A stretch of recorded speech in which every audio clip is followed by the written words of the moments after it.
So, as someone who is obviously very involved in burial and cemeteries in this industry, tell me about what you've kind of noticed as some of the changing trends Yeah. in just kind of this the burial or I guess death industry. Yep. Yeah. Having three monument companies in eastern Iowa, we work in close to a couple hundred different cemeteries, and we have um, noticed the evolution of funeralization and burial trends. For the most part, the Midwest is traditional, and still a lot of people choose traditional burial. Mm-hmm. But cremation is on the rise, as it has been popular on both the east and west coasts. So as cremation rises, that changes things for cemeteries.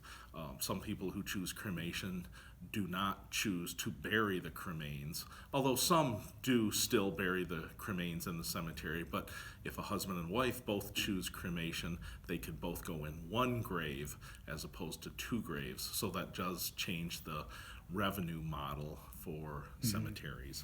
And obviously, you own a cemetery yourself. Has that had an impact on the cemeteries as far as, I guess, their annual revenue that they're bringing in? Yeah, excellent question. Cremation does change the revenue in a couple different ways. You can sell less graves if a husband and wife both choose cremation, go in the same grave. So your lot sale revenue can be less.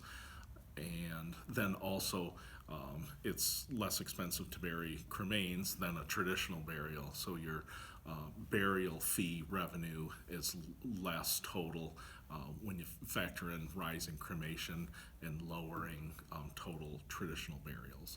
Is there also the effect of cost of burials? I don't know if you could tell me as far as kind of the trend of how much it costs to bury a person over time. Has it gotten more expensive, I'm assuming?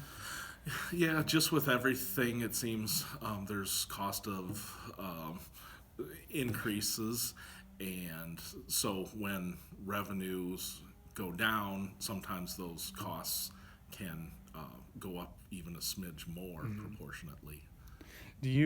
So Brannon Monument, you say you have three companies throughout the region, I would Yep. say. How many cemeteries are you working with?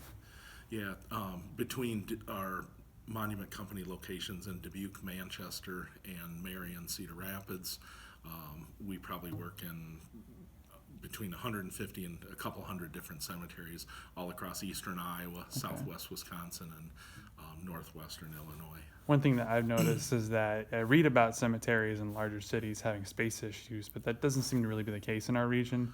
Seems like most cemeteries have plenty of acreage that they still have not used. Is Yeah, that what you see as well? yeah. For the most part, I see cemeteries that still have space available. Whether it's a small cemetery that has few burials or good sized cemeteries like Mount Calvary, Linwood, and Mount Olivet in Dubuque, they all have land for a hundred or hundreds of years. So I think for the most part in the Midwest, cemeteries have planned ahead to have sufficient future burial space. But you're right, in some big metro areas in other states, cemeteries are near full, so they have to look at other ways to generate revenue without selling traditional burial spaces.